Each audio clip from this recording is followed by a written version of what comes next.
think we will begin. So we're doing the last part now, which is the implementation of one of the deep learning models, and then the object detection, which is a little bit more interesting. So I guess we just read as much as we can, really, and then we'll catch back up at 45 minutes past. Is that okay, guys? Yeah. Okay. Yeah, that's fine. And just to add, I sent in a message as well, Arshad. There are 2 more lessons got added after this. They're going to do efficient net, because that's the latest one, and one is through the ResNet from the Fast AI book. So okay. Yeah, fine. I must confess, I struggled a bit on Sunday because I hadn't read that chapter, and then people were kind of talking and they were all a little bit unclear. So like, I wouldn't mind having a bit of extra time to look at it myself. Yeah. Well, during that time around, Srinivas and some other person posted a couple of links. If you go into the hands-on ML, so one blog is really good. It's quite a long blog, but it's quite nice. It explains all kind of a convolutional, and then the point-wise and depth-wise convolution. They have explained really well. Yeah, this guy, I don't know if I pronounce his name right, Diganta Misra. He seems to really know his stuff. Yeah, even the chap who was doing it, he actually had all the blogs on hand. He was like, yeah, I know where that info is. I guess it's Miyank. But he just didn't go through with it. But yeah, he seems to know a hell of a lot about CNNs. Correct. No, so it wasn't the fact he didn't know it. It was just a case of, I think, trying to explain to us noobs. The blog I was talking too about, much. Blog is by, I think it's a KUN, Kunlun Bai, Kulun Bal or Kulun Bai. And if you go to ML, I can show you, if I show you my screen. Let me share my screen. Okay. It's quite interesting, and then that helped me. Okay, is that the one on Medium? So comprehensive introduction to different types of convolutions in deep learning. Yeah. So cool. Here, this is the one where this guy. This one is actually taken from here. So it's the comprehensive introduction to a different type of convolutional deep learning. It's quite good, quite big. So it's a half an hour reading time, but he doesn't go into huge detail, but it goes into enough so that you have a good understanding of everything. Yeah, excellent. I've just seen it, Kunlun Bai or Bay. Yeah. Great. Yeah, I'll have a look at that. I'll put it on my sort of backlog of stuff to read on Medium. I've got like 2,000 articles. I've been procrastinating so much every time I see something, because I subscribe to it. Every morning I get like a digest, and I see 10 things which I want to read, and I never get to reading them. So cool. Yeah, so we will catch up at, say, 50 minutes past. Is that okay, guys? Yeah. Right. Speak to you in a bit then. Cheers. All right. Bye.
Oh, hey guys. Hey Otto. Glad you could make it.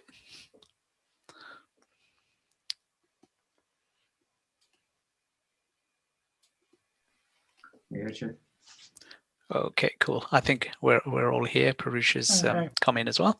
Okay, so we're going to start from this section, which is implementing the ResNet 34 convolutional network using KRS. So I'm just going to go through this little bit of code here.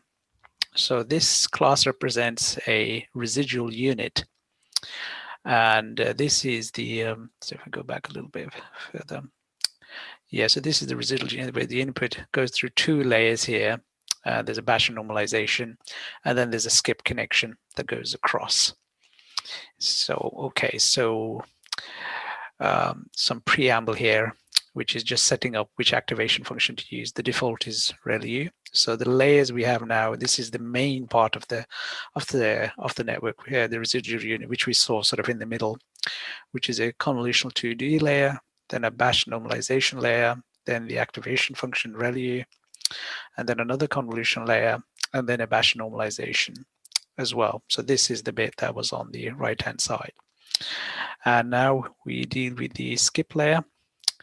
Now the complication that they mentioned in the text was that depending on the stride, it could be that the output of this particular section is not the same shape as the original input. So you have to deal with that situation in terms of getting the skip connection to be the same shape as what's being output here so that you can add them together, because eventually the skip connection and the output of these need to be added together before they're sent across. So they're saying if the stride is greater than 1, then what we do is we use a convolution to with the stride, given the stride, to kind of reduce the input. Because what this is going to have is it's going to generate the same number of filters, but kind of squeeze the input depending on what the stride was, and then we apply a batch normalization to that. And that's really only needed if the I know they say skip layers. Really probably should have been named slightly better. But yeah, it's only needed when the size of this guy, the stride was not 1, so this got kind of reduced. Okay, so that's kind of just the skip layer. Sorry, the residual layer. And in terms of how they actually apply it when you're actually doing the computation, you take the inputs, the main layers, which were the ones on the right-hand side, you feed the input through each of those layers in turn, and Z is kind of re-updated. And the skip Z is you take the original input, and if there were any skip layers, then you applied this to each of those layers in turn, and then finally you compute the sum of the main layers and the skip layer and apply the activation function to it, to the sum of that. So yeah, so that's kind of basically the residual unit, and that's the main complex bit of it. So this is kind of the definition of the ResNet 34 model in KRS. So it's a sequential. So initially you've got a convolution 2D, 64 size, and then a batch normalization, and then an activation, and then a max pool 2D. So if you saw the original diagram, this is the bit at the front of that. So I guess if I have a look at the ResNet here, so this was the bit. So here we're talking about just this bit here, the input, the convolution, and the max pool, and then these are all the deep residual layers that are needed. And then finally, there's a global average and a fully connected, and then a softmax. So if we go back to the implementing that, yeah, so we've got those initial layers, the convolution of size 64, then a batch and activation, and a max pooling.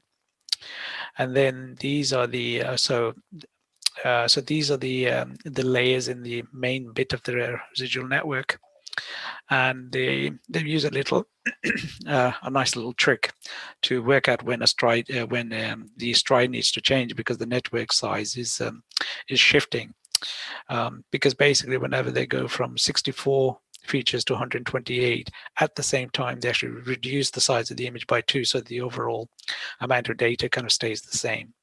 And this is this little bit of code doing that.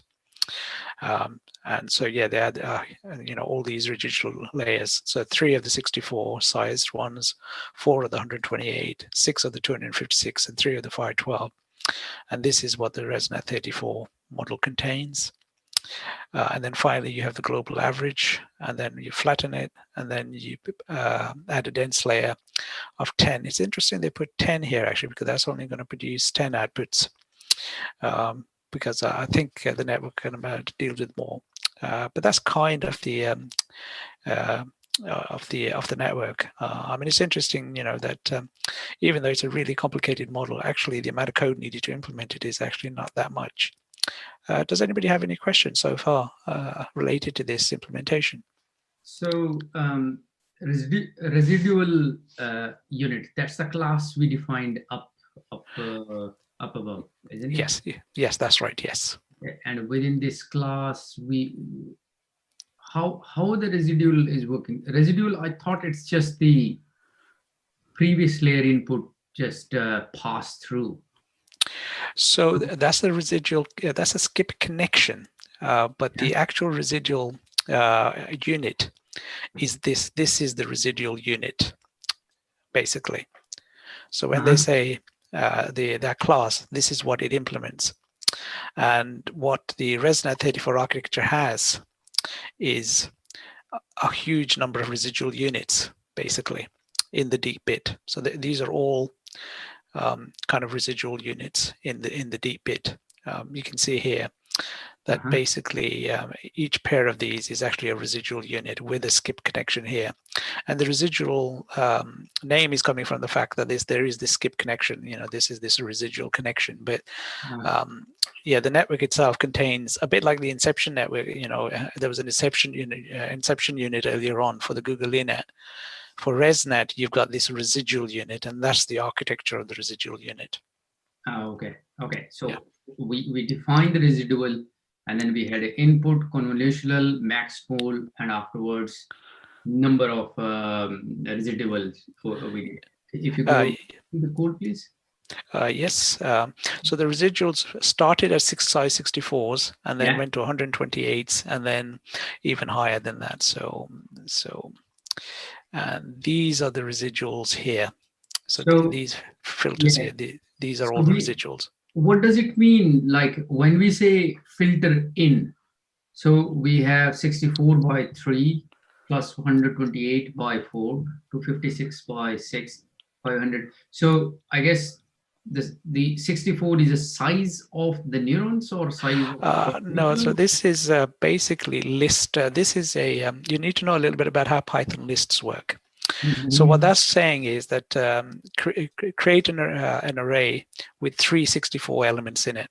So basically, when you do that bit, it's almost like it's concatenating 3 copies of that. So the end result of that is an array with 64, 64, 64. So 3 64s basically. Okay.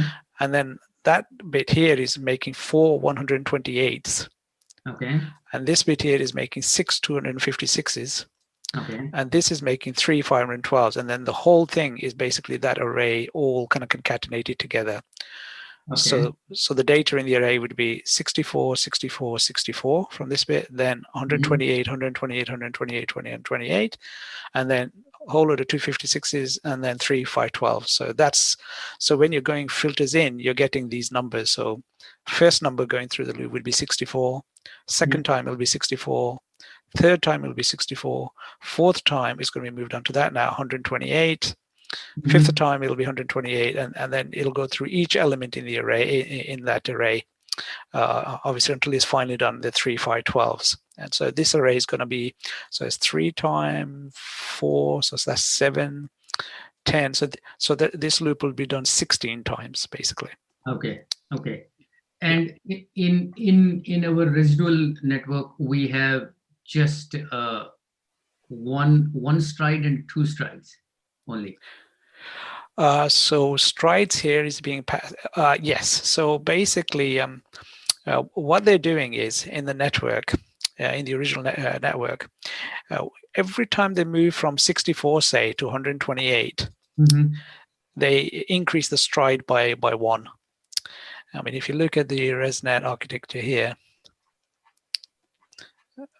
So here you can see 64, stride 1, stride 1, stride 1, stride 1, and then the very first 128, there's a stride of 2. And what that's doing is halving the size of the image because it's stride 2, but it's increasing the number of filters to 128. So it's kind of the overall effect of that is that the amount of data is the same, but the image size is reduced by half, but you've got twice as many features here. Yeah. And then it goes on using the same stride. So you've still got 128 features, 128 features, 128 features. But the next one, when it goes to 256, it'll use a stride of 2 again to kind of compress the image, halve it again, because you've increased the size of the filters to 256, so that the overall amount of data needed is the same. The image keeps getting compressed and compressed, but the number of features keeps increasing and increasing. Makes sense. Yeah. Fantastic. Yeah. Okay. So that's kind of ResNet. Okay, and then and basically they're saying you could implement this yourself, but actually most of these models are already in the library under in this Keras applications package. So ResNet 50 is available here, and so this is like using a pre-trained model here. So it's saying use this model, the ResNet 50 model, with the weights trained on ImageNet. So the library kind of understands what you're talking about here, which is this is the network I'm interested in building. Load the weights from this pre-trained data set. And so basically with that, you got like a fully trained network all ready to use, which you can use for prediction straight away. Does that make sense? Is there anybody got any questions about that bit? So all we are saying for transfer learning, so we're just going to load the ResNet 50 and then start using it. If you can, if your data is of the sort that ResNet 50 can cope with, when it was trained, well, if it was ImageNet type data, for instance, the size of the images was 224 by 224, and it was kind of like your images are kind of the same sort of thing that ImageNet already had in it, then you can just use this straight away. But if your images are not the same as ImageNet, maybe they are the same size, like 224, or you've resized them to be the same size, but they were not ImageNet. So the network has never seen images like that, ever. Then you can't really apply it directly. But what you can do is to use this as kind of like the basis of training your own one. So you use the training that's already happened for this guy, and then you add on top of that some fine tuning for your own, and they're going to cover that in here, how to do that, because it's highly unlikely that your particular situation, you can just use ImageNet's pre-train, this pre-trained thing as is and have good performance. Yeah. And this ImageNet is those 1,000 images, like where Google has, or this architecture has trained the 1,000 different classes. Yes, that's right. Yeah, that's the 1,000 images that were kind of like the competition was created. So this is the famous data set that's used in a lot of these competitions. So in general, like I think most of your image problem will fall into those 1,000 classes, except I think if you're doing anything to do with the genomics or anything to do with the X-rays or anything medical imaging. Yeah, I'm not sure, because 1,000 images is a very small data set. Quite frankly, I would be amazed that anything that you wanted to do in practice was supported by ImageNet. Really? Yeah, I mean, I don't know what classes they are, but I mean, the resolution of the images, 225 by 224 is, I don't know, you might have slightly different shapes. However, like shape of your problem images, you can reshape them, Okay, but I still think that the number of possible images out there which you would want to perhaps play with is so much bigger than ImageNet that just using a pre-built model like this on them directly is not going to work. I mean, I don't know. I mean, okay, imagine if you were doing online shopping or something, and you were doing shoes. You had an e-commerce store for shoes. I mean, the number of shoes out there is probably hundreds and thousands. in terms of the possible different types of shoes that even Nike probably creates, has like, I don't know, 50 or 100 different types of shoes they sell. And if you include ladies' shoes and men's shoes and, all sorts, the set of images out there you could possibly want to work on is like huge compared to what the size of ImageNet is. But the thing about ImageNet was it was a wide variety of different things. So it wasn't like the same thing. The network really was trying to detect like dogs, cats, airplanes, clothes, all sorts of, so it was a challenging data set, but it wasn't a representative of like any practical application you would want to use it for. Okay. That's my perspective. That's like a pet opinion. If anybody has a different opinion, they're welcome to share it. I had like a side note about that. I earlier stumbled on a research which showed that networks trained on the ImageNet actually learned mostly to classify images based on texture, not on the shape. So, and then you could like to style image of say elephant to have a texture of dog, for example, and the network would probably say it's a dog. And since then, there were developed some like balancing strategies which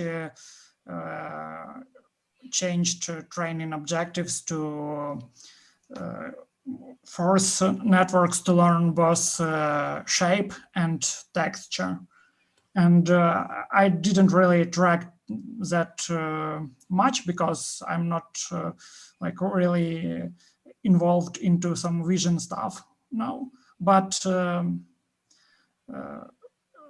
that's like interesting observation, and that's another like point to consider when you try to do transfer learning based on ImageNet pre-trained models.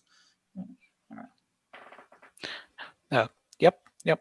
Good point. Yeah, I mean, we're never 100% sure what exactly it is that some of these networks that have actually learned. Yeah, although I think image is easier because people have visualized the intermediate layers and seen what features were being detected. But for NLP, it's a lot more tricky. Even on that point, I think I read the same one blog where you talk about the texture. Another one was, I think, it's the picture of the I think a dog in a snow or something like that. So the model was detecting actually snow rather than a dog or a wolf. I think it was wolf or a dog or something. So it was interesting that it was like, I think they went layer by layer and then finally interpreted the model like what it's recognizing, and finally they realized that it's looking more into a snow and then recognizing the snow wolf through the snow rather than a wolf itself. Yeah. And I had a very different, I thought ImageNet is kind of like a panacea for vision, like we can just take it and train it, and as a transfer learning we can use it in most of the cases. Yeah, I mean, you would use it for transfer learning because it's highly likely it's detected various different types of features in images, which is really useful for you. Because you wouldn't want to have to train your own image classification system completely from scratch, because that would cost like an absolute fortune. But it's just that ImageNet itself on your particular images, the accuracy would probably not be very high. But it doesn't mean that you can't use it as a basis. And actually, they're just going to go through how to do that. Yeah. So if I was doing it, I would use it as the basis of my own classification system, because probably it has learned quite a lot of interesting things, just not your images. Yeah, makes sense. Yeah. Okay, so then it's saying that if you're using one of these pre-built images, but your images are not of the right size, then obviously you have to resize them. And in the TF image, there's lots of utilities to help with that. So for instance, this is just going to change the size to 224 by 224, but obviously it's not going to keep the aspect ratio. So there's things like how to crop images before you resize them to make sure the aspect ratio is kept and things like that. yeah, so there's a function crop and resize, which would ensure that the aspect ratio was kept. Yeah, and there's also so a lot of pre-trained models also have some assumptions built in because of the way their data was actually entered into them. For instance, the pre-trained models assume that images are pre-processed in a specific way. In some cases, they may expect inputs to be scaled from 0 to 1 or 1 to 1 and so on. Each model provides a pre-process input function that can be used to pre-process your images. These functions assume that the pixel values range from 0 to 255, so we must multiply them by 255 since earlier we scaled to the 0, 1 range. Yeah, so the idea is that so long as your images follow this format, that the data is between 0 and 255 per pixel, you can use this generic function preprocess input to generate the right type of input. I guess it got to be sort of this correct size, but the actual, the range of values, you can rely on this pre-process input function within each model to actually create the correct type of image that it's going to work on. And once you've got the input, you can just apply the model.predict on that input to generate the probabilities of which particular class that it maps into. So as usual, the output Y probably is a matrix with 1 row per image and 1 column per class. In this case, there are 1,000 classes. If you want to display the top K predictions, including the class name and the estimated probability for each predicted class, you use decode predictions. Yeah, so here, you can use, there's a function within the models, which is decode predictions, where you give it the probabilities that the model gave, and you can say how many top you want. So for instance, here we want the top 3. And then there's a little bit of code here on how to print out the class name that matches, as well as the probability. Does anybody have any questions about this a little bit? Yeah, so it's kind of how you would use it if you wanted to to actually find out the class name and things like that. And you could have top 1 if you just wanted the highest one. Yeah. Okay, and the output from this little bit of code looks like this. So for a certain image, these are the top 3 in terms of the probability. So I thought it was a palace, for instance, in this case, with a 42.87%, a bell coat, I don't know what that is, 40.57%, and a monastery at 14.56%. I guess a bell coat must be some kind of a turret or something that a palace might have. So the correct class, monastery and daisy, appear in the top 3 results for both images. Yeah, I'm not sure what this comment is. Yeah, I'm going to ignore that bit. Okay, so this is the question, but what if you want to use an image classifier for a class of images that are not part of ImageNet? In that case, you may still benefit from the pre-trained models to perform transfer learning. So this is how you would want to kind of approach it. If you want to build an image classifier, but you do not have enough training data, then it is often a good idea to reuse the lower layers of a pre-trained model. So I think we've already gone through this, in transfer learning, that you're likely to want to use the lower layers for transfer learning and not the higher layers, because the higher layers are probably going to be more specialized to the data that the model was trained on, whereas the lower layers will be more higher level features that you can use to build your own classifier. Are people kind of okay with that kind of sentiment that he's expressed there? They use the lower layers to fine-tune rather than the higher layers, and it's already been discussed in chapter 11. Are we okay with that? Yeah, I'm okay. Okay. And then, okay. Then they've got some information about this, some utilities that they have within TensorFlow for splitting data sets into test, validation, and training. Most of the time we use the scikit-learn version of this, but yeah, it's interesting that TensorFlow has its own implementation. Yeah, I was thinking the same. Is it? Can you use this TFDS on any of the data which you load from your file, or it has to be stored on a TFDS? It seemed to be just NumPy arrays, I'm guessing. because all the data previously was kind of pretty much array-based. It does mean you have to install TensorFlow, unfortunately, to actually make use of it, but I don't think so, no. I mean, like, because it's loading the TF flowers, which is like stored in a TFDS. What I mean to say is, like, can we, if I have a Kaggle data set, can I use this functionality like the way we have been doing, split our own data? Or is it just only for the TensorFlow data sets? It looks to me. I mean, they have used TFDS to load it because this is a well-known data set they use.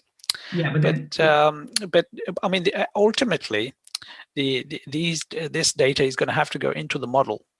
So I can't imagine it'll be some special TFDS type data type that they've created. I'm sure these are just NumPy arrays that can be fed into the model, because you wouldn't normally have to create special TFDS data just to be able to send things to a model.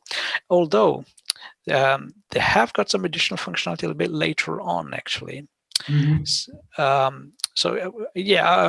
get on, because there was an interesting thing they were doing, which I hadn't realized that, I hadn't come across it before. So this was this prefetch thing. Okay, so this training, the pre-process is all to do with resizing and applying anything like that. So there's this generic function. We were just talking about resizing and then perhaps normalizing the data. So here's like a function that will do all of that for you. Although this time they're applying the exception model rather than the ResNet.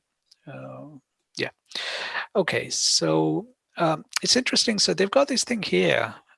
This little bit of code. So they've got a training set which is shuffled, and then they apply the pre-process function to it. So they apply map, and then they batch it into that batch size, and then do the prefetch. And apparently this whole thing is like a pipeline, and so you can generate. So what prefetch is doing is actually creating a separate thread, and it's kind of getting data ready for you to use. And so that the whole thing is not computed in one go. It's like as and when you need data, the data is made available in that training set.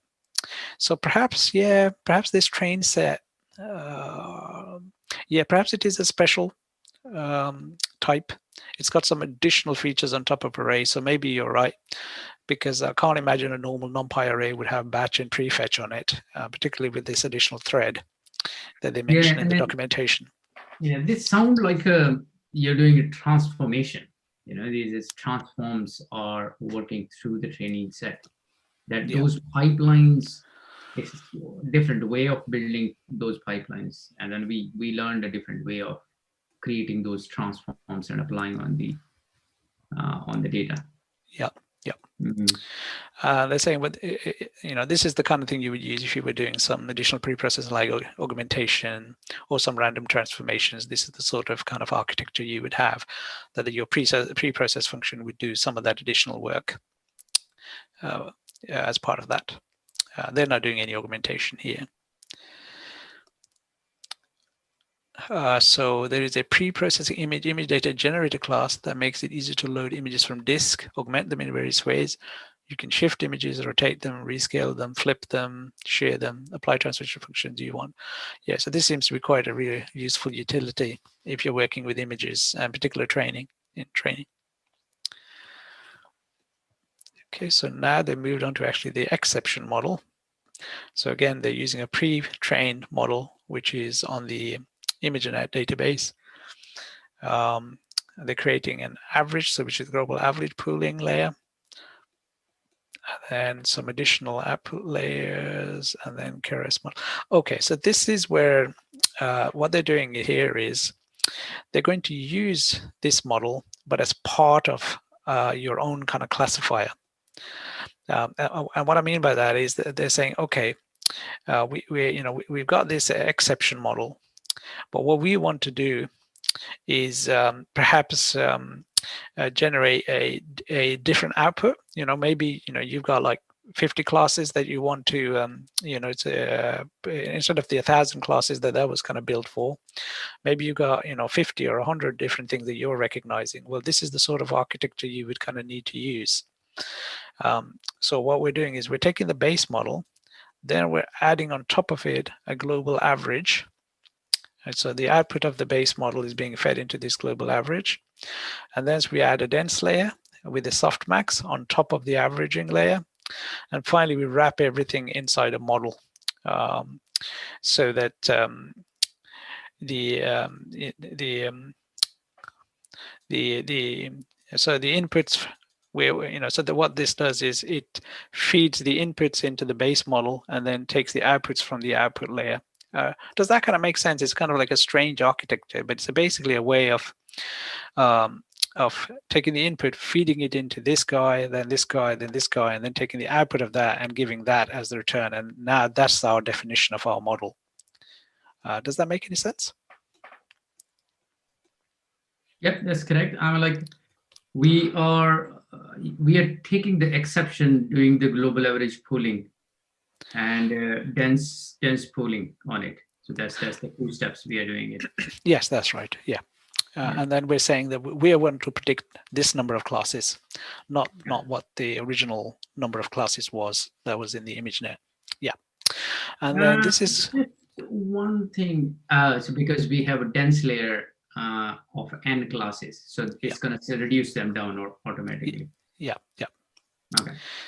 And then this is the interesting bit, that the base model has got this array of layers, which is all the layers within the model. So I guess this must be the architecture of TensorFlow models, is that all the layers are stored in a layers array. And then you can set each. So what we're doing here is basically saying that the base model is not going to be trained. So we're going for each layer in the base model and then setting the trainable to false, so that when we're actually running our network and training it, this bit is actually frozen, which is what you want when you're doing transfer learning, because if you start doing end-to-end training, then it may be that the weights here get lost. You get a catastrophic forgetting on here. Basically, what you're trying to do is use this guy, but only train the global average and the dense layers. Well, actually, the global average is not, not trainable, but the dense layer is basically what you're training in the first phase of it. Does that make sense? So this layer trainer falls, setting all the layers in this guide not to be trainable, so that you can, so basically that, so that your training is not going to affect the base model until you really want it to. For the moment, you're only training these dense layer, the dense layer. Does that make sense? It makes sense, except why we are taking, not starting from a dense but doing the global average pooling again. So I guess the output of exception is going to be a dense layer. I mean, in the architecture, there must be, what's at the top of exception? So this is exception. So you've got a whole lot of maps. Oh, they don't really describe it in like a lot of detail, do they? We need to go into paper. Yeah. If you go to the Slack channel on the normal one, he has all the papers listed. Right. So I'm guessing that maybe exception doesn't use global average pooling at all anyway. Maybe it does it in a different way. And I mean, it's our choice that we're doing global average pooling. We could be doing something else. So this is just what they've chosen. You don't have to do this. I mean, there's nothing says that you have to put a global average pooling layer on top of the output. Yeah, I mean, this is just this example's choice to do that. There's no reason to do it. We can just, let's say, if we do a global average pooling, we can feed any size of image to the network, and if the final layer of the exception, this base model, would be a convolutional layer, then we do global average pooling, and we get this number of output channels. It's fixed, but number of like the size, height and width of the output of the last convolutional layer, it depends on the size of images we feed to this model. So then we do global average pooling, and it just will make this like one by number of output channels. And then we can use it in a dense layer. Yeah, I mean, I guess that's the simplest way of going from a convolution to a dense layer would be to have that in the middle. But there's no reason why you can't have some more convolutional layers before you do this other bit. So I mean, it's not a case of you have to do this, but that would be, once you have a convolution, you need to go to a dense, you need something like a global average pooling layer to do it. Unless you've done a certain type of stride and the whole thing is one by one by the time you've gotten to the dense bit. Somehow you have to get it to one by one before you can get it into the dense bit. And global average pooling is one of the easiest way to do that. Mm-hmm. Okay. Yeah, I think I agree on the argument that the dense layer requires this output on a certain size, and then perhaps we are doing a global average pooling with for that reason, because I would expect the exception, the architecture itself does all the convolutional and average pooling and give us a final layer for ImageNet.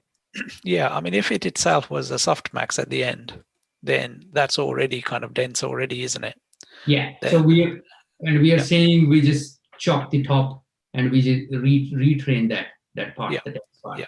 Oh, actually, sorry, I forgot to mention this important bit.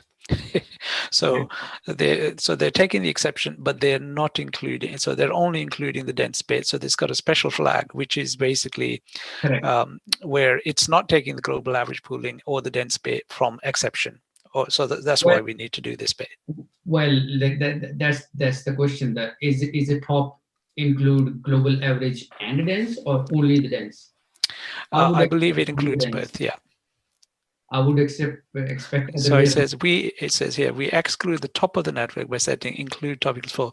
This excludes the global average pooling layer and the dense output layer. Okay. Yeah. Okay. Makes sense. Okay. Right. So here we're setting the base exception layers to be not trainable. And finally, we can, we create an optimizer, compile the new model, because every time you change any of these things, you have to recompile it, and then you fit it for 5 epochs. And now what this is doing is this is training just the dense layer, basically. And it says, this will be very slow unless you have a GPU. Okay. So it says, well, if you do what we've just done, and you're working on your own images, then it's highly likely that your performance will probably be about 75 to 80% once you've trained it a reasonable amount of time. And you probably won't get it much better than that by doing just this bit. So once you've achieved this sort of performance, then it means that the top layers are now pretty well trained. So now we're ready to unfreeze all the layers. So we can try unfreeze, or you could try unfreezing just the top ones and continue training. Don't forget to compile the model when you freeze or unfreeze layers. So basically, okay, so we've gotten to this accuracy by only training the dense layer. Now we enable training on all the layers here in this case, or you could have gone and just enabled them for some layers here. And there are, but in this case, we're doing all the layers now, and now we redo the compilation, which we actually set a lower learning rate now because we don't want to have problems with the network forgetting what it's already knew in the lower layers. So yeah, set the learning a much lower learning rate and redo it. So, and then it says it will take a while, but this model should reach around 95% accuracy on the test set. So by now you've got an exception which is kind of trained on your data set and has got pretty good accuracy, which you can then use for your own for your own data set. So this is kind of the approach you would use. You'd load the exception, you'd freeze the lower layers, you train your dense layer fully, get like a reasonably good accuracy, unfreeze everything, and now set a low learning rate and retrain everything, and then you should be able to get a much better accuracy. Is that all okay for everyone? I don't know if anybody has any questions about that. Just yeah, it's all good.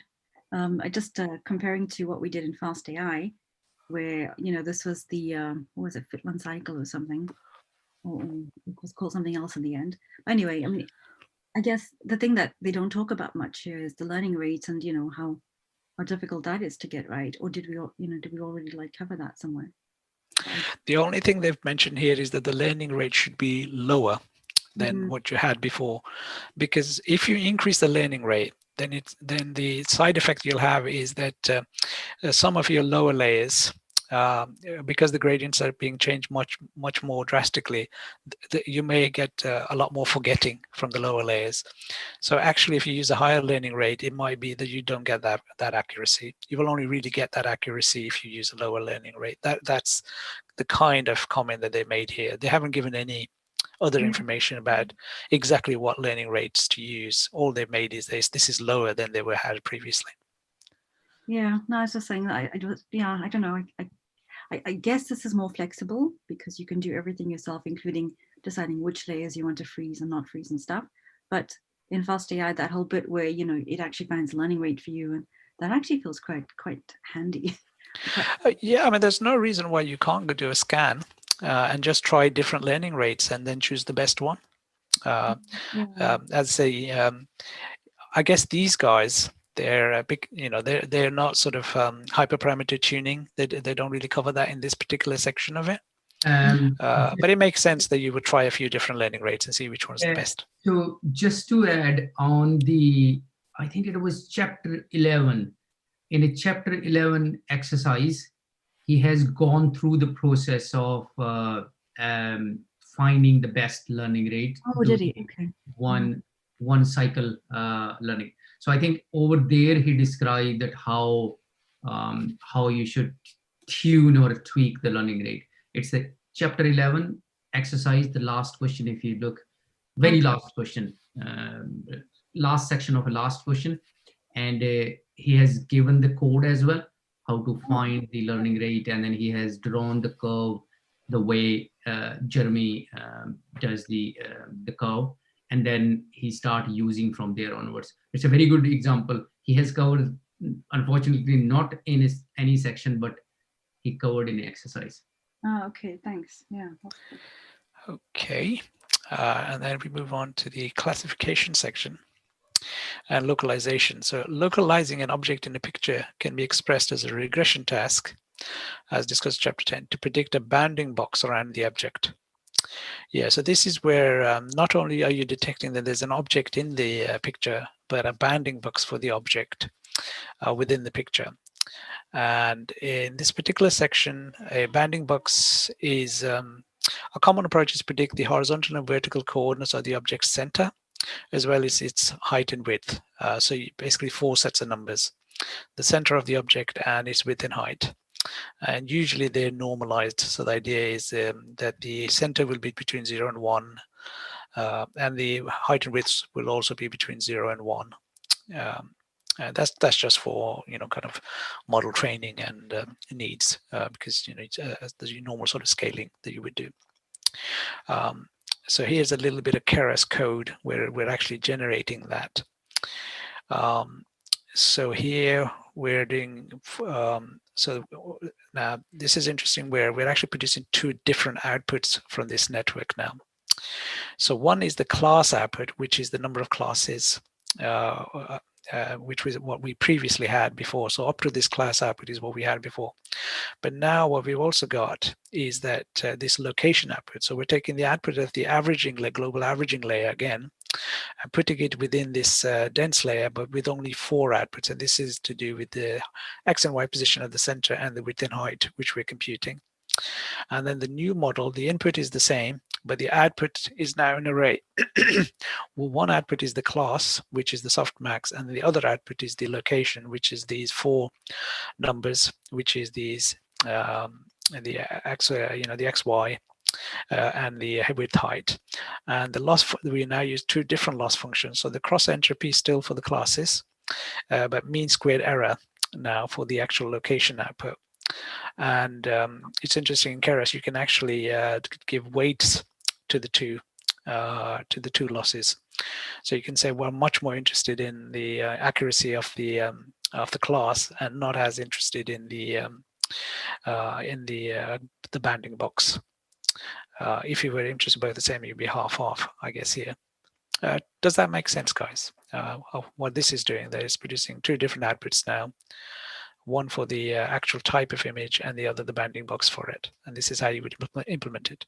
So the output for the second one, for the location, the lock output, is this the x1, x2, and a y1, y2 location, or height and width in terms of like x1 and then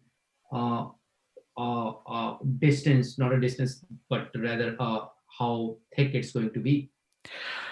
Yeah, so the output is, so imagine whatever image it was, that its width and height were 1 by 1. So the first two parameters, which is the center of the object, is a number between 0 and 1 for the x direction and a 0 and 1 in the y direction. So that's the center of it in the image. And then there's a width of the banding box from that center between 0 and 1, and a height of the banding box from that center, again, between 0 and 1. Does that make sense? No. So let's say the object was right bang in the center of the image. Yeah. Yeah. Then the numbers would be, so the first number would be half, because that's the x position of the center, within the center of the image. And then the second number would be the y of the center, which would again be half, because it's in the center. And then let's say that the banding box was like only the middle half of that image. Yeah. Then again, that would be half width and half height. And the idea is that so these are all based on the image dimension. Yeah. Yeah. So assuming the image is 1 by 1. Yeah. So the center of it is, what it is within that 1 by 1 image, and the width and height is within that 1 by 1 image as well. Yeah, but then why would we require the x and y for a center? Oh, yeah, we do actually. Yeah, because you need a rectangle. So their approach is, you could either have the top left and the bottom right. That would be one way. But I guess then, sorry. So we're going to have a tuple with x, y as a location, and then another tuple which says what's the height and width. Not so much a tuple. What this network is going to give us is 4 numbers, but we're going to treat them as if the first 2 numbers were the center of the object, and the other 2 numbers are the width and height of the banding box. And when we're training it, this is how we're going to give it the data, because obviously we will have given banding boxes from the training data. And this is the format that will be given in. So 4 numbers, first 2 numbers are the center, and the next 2 numbers are width and height. Okay. Yeah. Yep. Okay, so but now we have a problem. The flowers data set does not have banding boxes around the flowers. So it's just a little comment saying the problem is that you need to train this data now, because we were already training it on flowers. We need banding boxes for the flowers. So we need to add them ourselves. This is often one of the hardest and most costly parts of a machine learning project, getting labeled data. Yeah, labeling the data. So it's just a comment. Basically, it's saying, okay, the code was really easy, but actually generating the data is really hard. And apparently there's an interesting paper by this lady, Adriana Kovashka, on about how to do crowdsourcing in computer vision. So I guess you must have given best practices for, because obviously, if you're sending it to a whole load of different people, they're all going to have completely different ways of doing things. How do you ensure consistency, and how do you ensure that there are cross-checking and everything to get the best accuracy that you can? So if you're interested in crowdsourcing something, this is quite a good paper to look at, apparently, on how to do it properly. Okay. This was what we were talking. Actually, there's a little tip here on if you were going to do this. The banding boxes should be normalized, so the horizontal and vertical coordinates, as well as the height and width, all range from 0 to 1. And this is really mainly for machine learning purposes, because algorithms don't work as well when that's not done. But this other bit is here. Also, it is common to predict the square root of the height and width rather than the height and width directly. This way, a 10 pixel error for a large banding box will not be penalized as much as a 10 pixel error for a small banding box. So that's an interesting little comment that you use the square root of the width and height rather than the width and height itself. What does it mean? Can you go over in a little detail? So what does the square root will nullify? Okay, so let's say that your banding box was 5 by 5 pixels. Yeah. So if you square root that, what's that, about 2 point something or other? Yeah. And let's say that your banding box was out by 2 pixels in either direction. Mm-hmm. Yeah. So I guess, and then so if you take the square root of that, what's that? 2. If you say it was within 2 pixels on either side. Yeah. But let's say now that you had 100. The banding box was 100 pixels by 100 pixels. Yeah. And if I'm not explaining this very well. What they're basically saying is that the square root. So, for instance, the square root of 100 is 10. 10, yeah. But a square root of 4 is 2. So yeah. difference between, there's only a 5-fold difference between 2 and 10 when you take the square root, whereas the difference between 4 and 100 is 25 times difference. Yeah. Okay. So what they're saying is that basically any error that you get from the larger one will not be as pronounced because you're not as bothered about it's more the relative error that you're interested in. Smaller boxes should have smaller errors and bigger boxes can have slightly bigger errors, and to you they're sort of the same thing. Okay, so the bigger boxes shouldn't have the bigger error. It's kind of like the error should be minimized as such. Yeah, so it's very, basically they're using square root to just not treat an error of 10 pixels on a 100 by 100 box the same as 10 pixels on a 10 by 10 box. 10 by 10. Makes sense, yes. Yeah. Makes sense, thanks. So here they say the mean squared error often works fairly well as a cost function to train the model, but it is not a great metric to evaluate how well the model can predict banding boxes. The most common metric for this is the intersection over union, the area of overlap between the predicted banding box and the target banding box divided by the area of their union. So TF-Keras implements this as metrics mean IOU. So basically what this is here is, okay,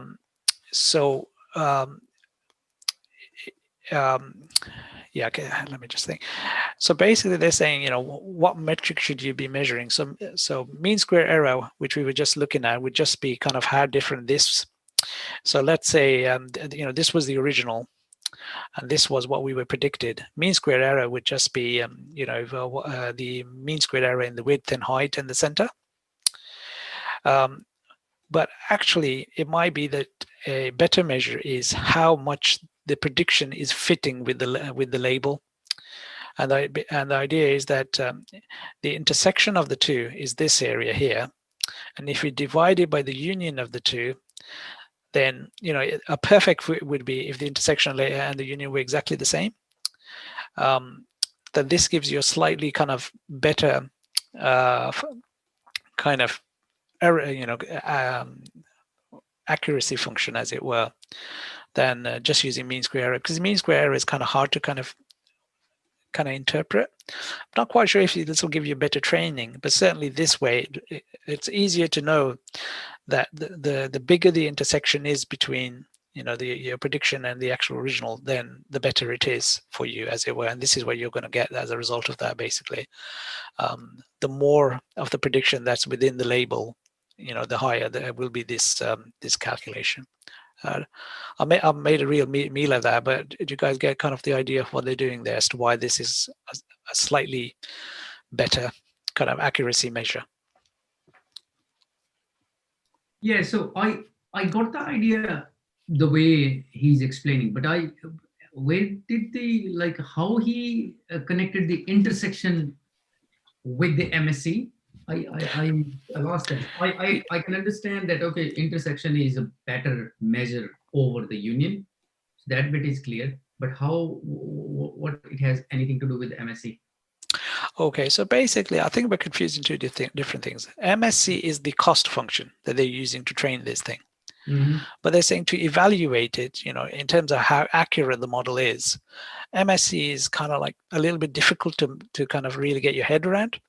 So usually when you report the accuracy of your model, you would use this mean IOU as a metric. You know, this is the accuracy that we're interested in, not the mean square error, because this is a little bit more easily interpretable. Does that make sense? It's not to do with the cost function. We're not using this as a cost function. This is just our definition of accuracy. Okay. I prefer to use this rather than MSE.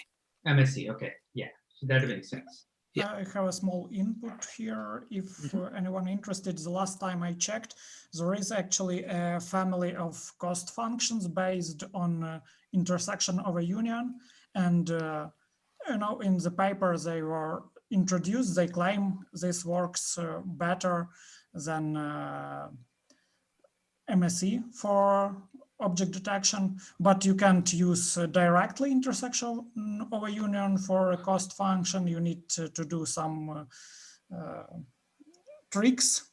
And if someone is interested in that, you can check the details. Like GIOU, I think there is one variant, and there are more. Right, yeah. Right. So it's a mean IOU. Yeah, okay. So these are all the IOUs in the mean of them. Yeah. Yeah, I mean, it's interesting because I was, I must confess, I don't know a lot about loss functions. So I was looking at cross entropy as to why people don't use MSE and they use cross entropy instead. And it was all to do with the fact that the gradients from the cross entropy are much better and they lead to much faster training than MSE. So yeah, maybe there is some IOU type cost function which has a much better gradient and kind of much better training behavior. So yeah, interesting. Okay, so that's that guy. And then we get to the object detection. Are people okay to carry on until 8 o'clock? I know it's 47 minutes past already. And then we'll finish then. Yeah. Which is about 13 minutes from now. Yeah, sure. Yeah, because I wasn't sure whether they're going to cover all this tonight, actually, because they do really long sessions, don't they? It's like an hour and a half. Okay.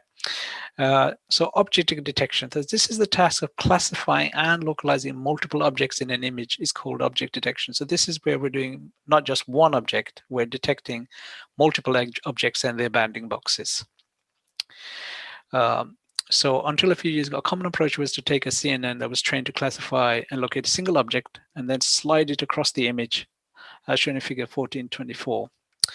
So the idea is that basically you have a convolutional neural network that actually does detect a certain object, and you just slide it across the image, and at each, so you get loads of bounding boxes and loads of obviously detections of an object. For instance, here, I mean, this rose has been probably going to be detected in quite a few different regions, because I mean there's a rose here and there's here as well. Yeah, so the core kind of idea here is you have a convolutional network that detects a certain type of object, you run it across the whole image, and you get then a whole load of bounding boxes where the object was detected. And obviously then the challenge is, how do you kind of combine all these bounding boxes to actually decide how many objects were, because the same objects can be detected multiple times by this convolutional network as you kind of scan it across the image, across the whole image. And the way they do it is, so as says, this technique is fairly straightforward, but as you can see, it will detect the same object multiple times at slightly different positions. Some processing will, post-processing will then be needed to get rid of all the unnecessary bounding boxes. A common approach is called non-max suppression. Here's how you do it. First, you add an extra objectness output to your CNN to estimate the probability that a flower is indeed present in the image. Alternatively, you could add a no flower class, but this usually does not work as well. It must use the sigmoid activation function, and you can train it to use binary cross entropy loss, then get rid of all the bounding boxes for which the objectness store is below some threshold. This will drop all the bounding boxes that don't actually contain a flower. Yeah, so this bit here, really we're just getting a whole load of bounding boxes which say there is a flower in this bounding box. And then we find the bounding box with the highest objectness store and get rid of all the other bounding boxes that overlap a lot with it. For example, with an IOU greater than 60%. Yeah, so find the one with the highest score. Those that overlap a hell of a lot with it, get rid of all of those. It's a little bit, there's a parameter there as to which ones you get rid of. So the bounding box with the max object to store is the thick bounding box over the topmost rows. The other bounding box over the same rows overlaps a lot with the max bounding box, so we will get rid of it. And repeat until there are no more bounding boxes to get rid of. Yeah, so the idea is you choose the bounding box which has the highest score, get rid of all of those which overlap it by a significant amount, and then redo it for another bounding box which has got the highest score, which is not overlapping with that, and then apply the same function. And then when you've got no more bounding boxes that are overlapping, then you're done. Do people get that kind of idea overall of that? Yeah, so basically lots and lots of bounding boxes, choose the ones with the highest predicted probability, get rid of any that overlap with it to a certain, to an extent, and then what you're left with is a whole load of bounding boxes, hopefully, which are not overlapping with objects detected in them. Does that make sense? Yeah. So how do you find out that the bounding boxes are overlapping? That's that IOU. Well, that's reasonably easy. I mean, so the idea is, so remember what we're doing here is we're running a neural network on a part of an image, and then we're kind of scanning that image. So instead of like the whole image being given at once to the network, we're given small parts of it. And this is, so we're using the previous one, which is where we get classified whether or not there's an object there and the bounding box for it. That's where we get the bounding boxes from it. Okay. And then we do this post-processing step to decide which bounding boxes to keep, in the object. Okay. Yeah. Okay. Yeah. And okay, so that was that network, and then we have this fully convolutional network. And this was basically, somebody had the bright idea that actually, when they looked at it, we remember that we did this global averaging and then a dense layer. That actually a one-by-one convolution, which which basically generated a single channel from, was actually going to do exactly the same thing as what we were doing there, in theory. Well, I mean, basically, I hadn't thought of it like that, but apparently, if you do the calculations, then that's exactly the same thing. That a global average followed by a dense layer is actually the same as having a one-by-one kernel. But it has to be exactly the size of the image. So the idea is that each kernel will generate a single value now, and there's no padding added. Do people get the idea that basically it's all to do with? So currently we had a global average layer and then a dense layer at the end. We can get rid of those two if we put in a convolutional neural network of one by one, whose output is basically a one by one, and the way we get that is by making the convolution the size of the feature map. So the idea is that, let's say by the time we got to the global averaging layer, the image was, say, 7 by 7. Each of the features were 7 by 7. If we then add a convolutional layer that was 7 by 7, then basically that will then compress that to just a single value. And the reason it'll do that is because we set to valid padding. Because we weren't adding any further padding, it'll just stop as soon as it's done that one calculation, because it won't be able to move any further because there's no data to move on to. Do people get that idea? I know I probably made a mess of explaining that, but yeah.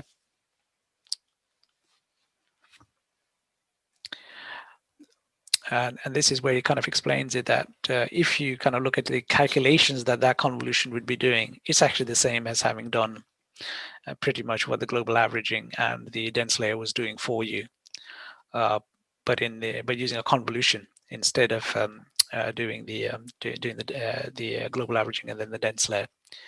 The output is slightly differently shaped it's got, so they've got here.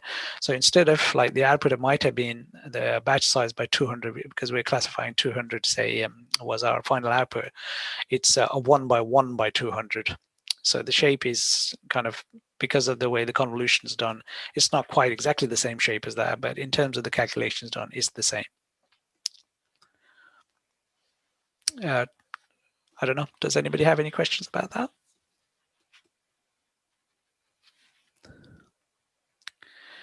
Okay, so this is a method for actually converting a dense layer into one of these convolution layers. So it's convert a dense layer to convolution layer. The number of filters in the convolution layer must be equal to the number of units in the dense layer. So the number of filters is the number of units. The filter size must be equal to the size of the input feature maps. So the idea is that if by then you've come down to like an image that was say 5 by 5 or 7 by 7, the convolution size itself must be that, and you must use valid as the padding, because if you do that, then each application of that convolution will result in one single value, because there is no other data it can apply itself on, because the convolution size is exactly the size of the final image. It'll be, the result will be just a single value, and that's how you would convert a dense layer into a convolution. And then we have it. So why is this important? Well, while a dense layer expects a specific input size, since it has one weight per input feature, our convolutional layer will happily process images of any size. However, it does expect its input to have a specific number of channels, since each kernel contains a different set of weights for each input channel. Since a fully connected network contains only convolution layers and pooling layers which have the same property, it can be trained and executed on images of any size. Yeah, so this is one of the advantages. I mean, yeah, I mean, you still have to worry a little bit about the size, because the final output, you know, you want it to be a certain thing. But in theory, by using convolutional networks, you can apply this to many, you know, some of the hard wiring in terms of the sizes goes away. Does that make sense? Convolutions can be applied to any size, whereas dense layers, they've got like dimensions that have to be hardwired in.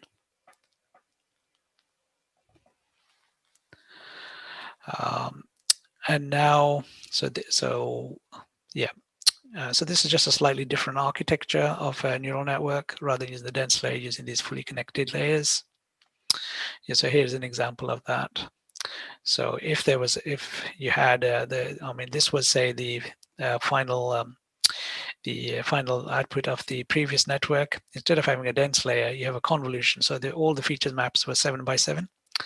Now here, I mean, the final output was still 10, say, for instance, because we're classifying 10 different classes.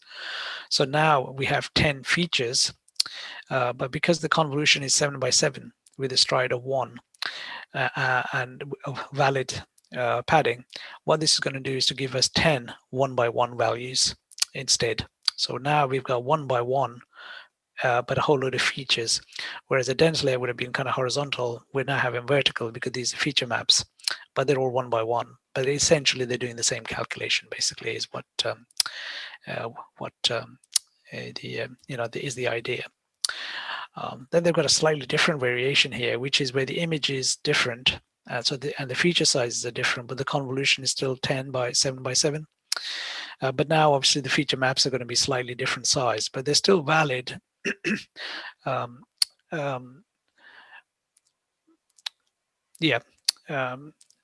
So I mean, that whole argument about you can apply it to any sized image, it is true, but the final output will depend on what input you gave it and how much the strides were in the middle as to what you got out. And this is the architecture in what's called you only look once. And the idea is that basically you can classify all sorts of things in here by just going through once on the image using these convolutions, and you can use all these feature maps to then classify. So for instance, here you could have 8 different objects being detected in the original image, rather than just, I mean, for instance, here we're maybe having probabilities of, because we have these 10 values of which was the object detected. But here now, because we have 8 different feature maps. We can have 8 different probabilities now from here. So we can detect 8 different objects and their bounding boxes from this guy. And this is the YOLO kind of architecture. Does that make sense? Yeah. So I think, sorry guys. Yeah, absolutely, yes. Yeah, so I mean, this architecture, it takes a little bit of getting your head around, because he hasn't really fully explained as to how you go from the 8x8 in YOLO to the actual classification of the individual objects, because here now you can classify 8 different objects in one go. But I guess what you'd probably then do would be, yeah, the convolution you apply at the next stage would have to have a lot more features in it. So I guess it would have to have 64 features in it, but still 7x7x1, so that you would get a whole load of numbers coming out, which you could then interpret in the way that you wanted to from here. So I'm going to stop there because it's already 8 o'clock and I know I don't want to go on and on about it. Unfortunately, we haven't covered totally fully, but we've covered most of YOLO, and this was kind of like one of the last bits. Let me just see if there's anything else here. There's a mean average. Yeah, I don't know if there's a semantic segmentation section. I don't know if you guys want to read it yourselves, and if there's anybody got any kind of questions about it, if you put it in the chat, and you know, if I can answer it, I'll answer it. I don't know if the guys on Sunday will cover some of this stuff. They might have already gone through it, but yeah, if you want to read it yourself, and then if you have any questions, just let me know. Yeah, makes sense. Yeah, will do. Thanks.